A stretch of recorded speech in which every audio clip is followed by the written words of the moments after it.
Hey everyone, uh, today I'll walk you through the client node I built for Castle Siege. It's a fault-tolerant, distributed, real-time multiplayer game.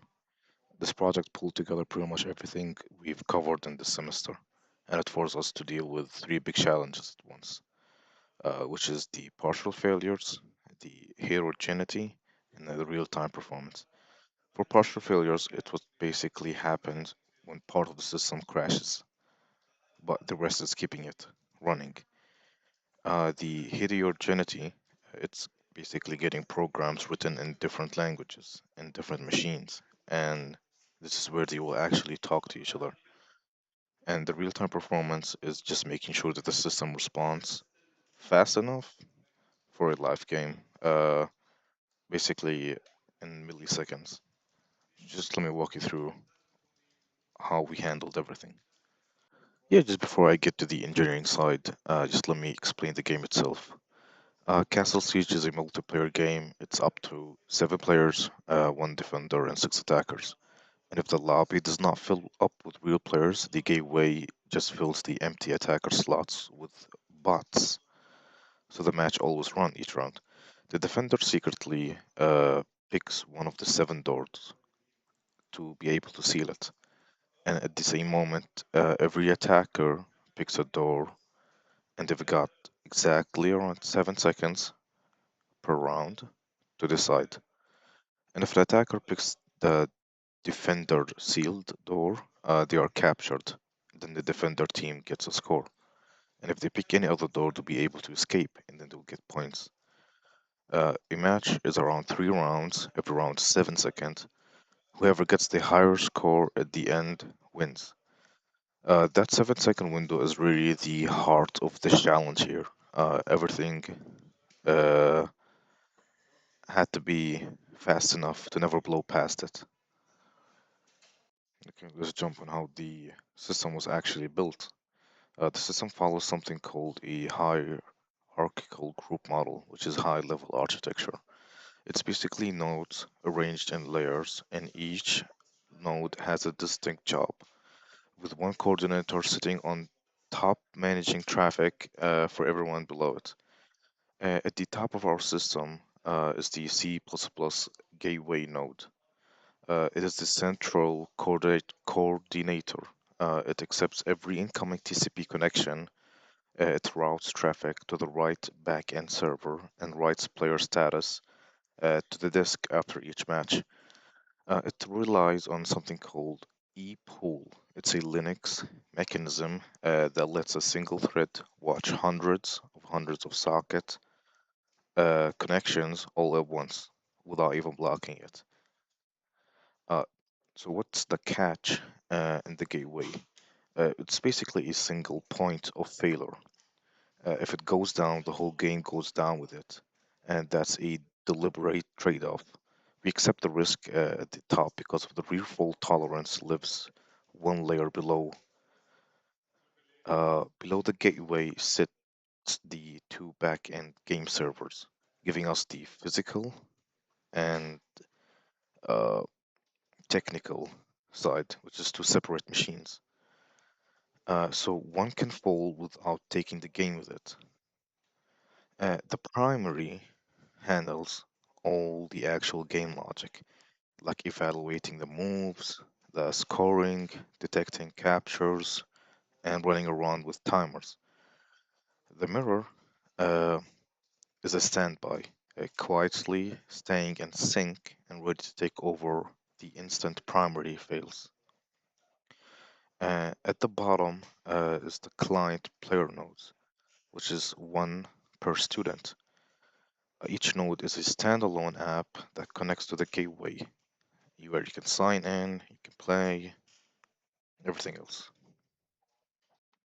Okay, this is how the system works in steps.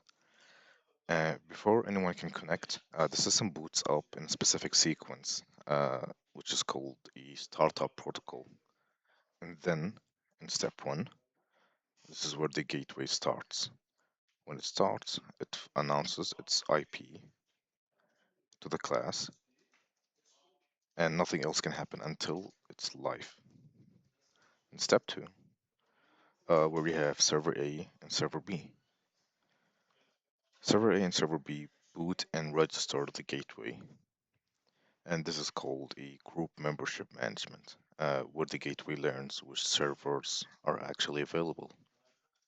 And in step three, the gateway runs an automated benchmark, and then it pings both servers to check raw response time, and then it sends a test action and times how long each one of them takes to process it.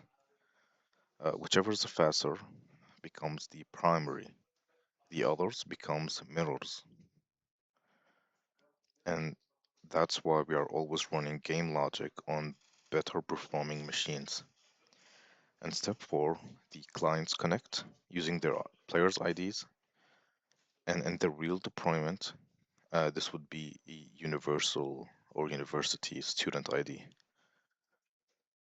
Step five, once the lobby has 7 players or the 60-second lobby timer runs out, the gateway sends a start match to the primary and the game begins. Okay, and let's talk about the client. For the client, I built it using Python with tkinter on Windows, while the C++ is still on a Linux box connected through it through an SSH tunnel, setting 8080 as a port, and this is the IP address. To be able to run this, we will have to connect through the SSH tunnel.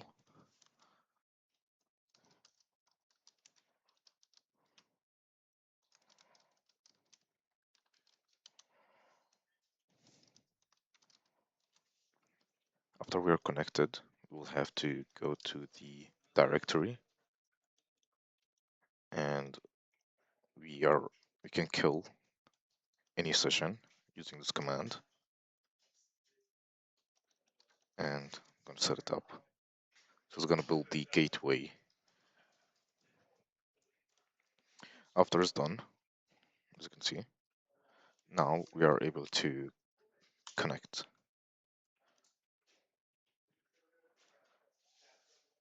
I'll just click on enter. Just give it a minute to load and connect. After we are in a game, as you can see, this is the UI. You can click on the door and you can just keep playing. I would say there's a bit latency since it's in SSH tunnel. Let's give it a second. I'm still able to play. Okay, I lost, and I'm going back to the hole. In our client code, we have a network loop. So tkinter runs on one thread, and if that thread blocks waiting on the socket from a server across the network, the whole Windows will be freezed. So on sign in, I spin a background thread that just owns the socket, connects it, then it sends the sign in, and it loops on the RECV, basically in this structure. The way both code reads each other is through a JSON data form, some sort of like this. It scores or stores all of these scores and how many wins. Over here, the client is hard-coded to the IP address, point to the port. It's two ways to connect. It's either straight TCP if the port is open on my network, and if it's not, it will go through an SSH tunnel using this command. I just pointed the client at the local IP, which is 127.0.0.1, and the traffic rides inside that tunnel. Either way, the client only ever talks to the gateway, it never talks to the backend directly. That's the whole point of having a single entry point. Over here, everything is TCP. Uh, Everything is in JSON. The action, the player name, the role, and number of wins, That kind of thing, the Python does a JSON dump, and then the C++ code parses it with another JSON within the same format on both ends.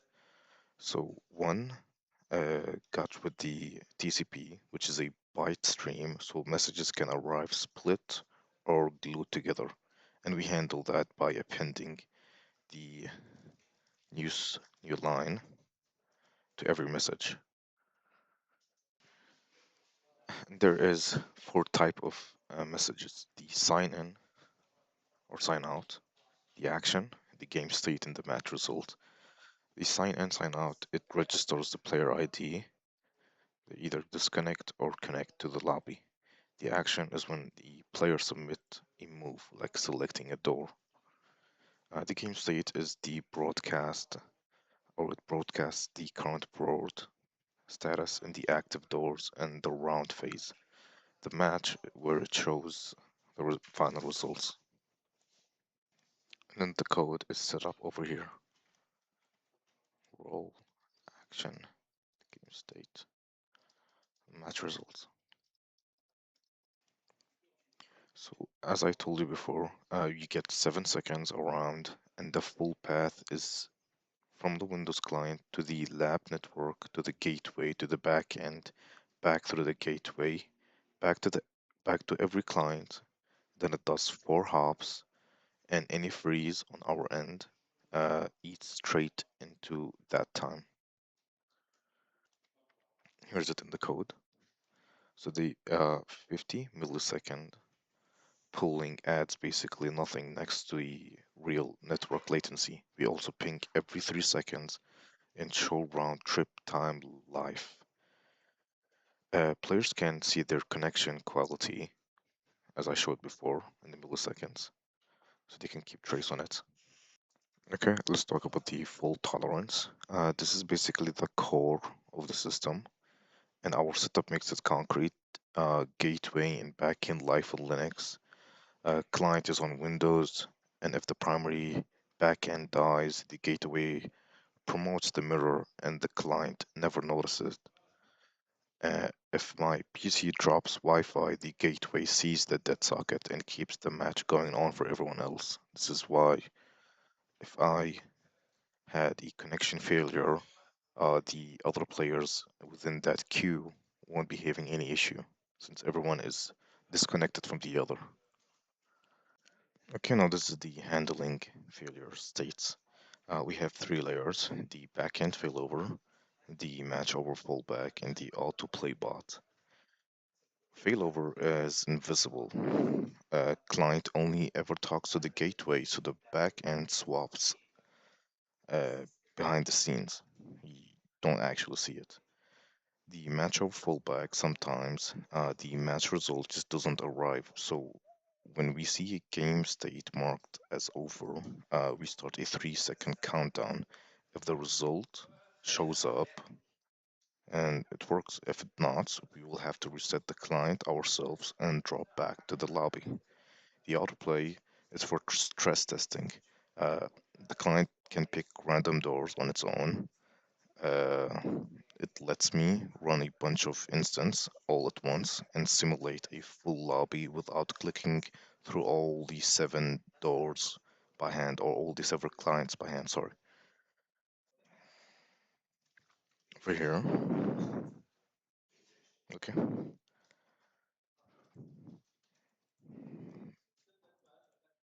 this is the failback.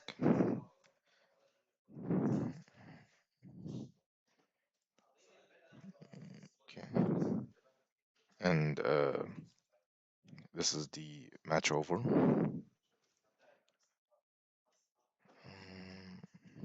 Yeah, okay. I believe this is the auto play. Yeah. Okay, this is the split brain and the AFK handling. So it's a two edge cases. If primary and mirror both thought they were active, you would get a conflict in game states. The gateway prevents that with a single atomic promotion step. It's never a two server processing the same round. For disconnects, um, if you miss your turn, you will be penalized. But there's a real drop. The you get about to keep the match going on. On the client side, you'll just see that it's got cast out from the gateway, or you can just hit enter to rejoin.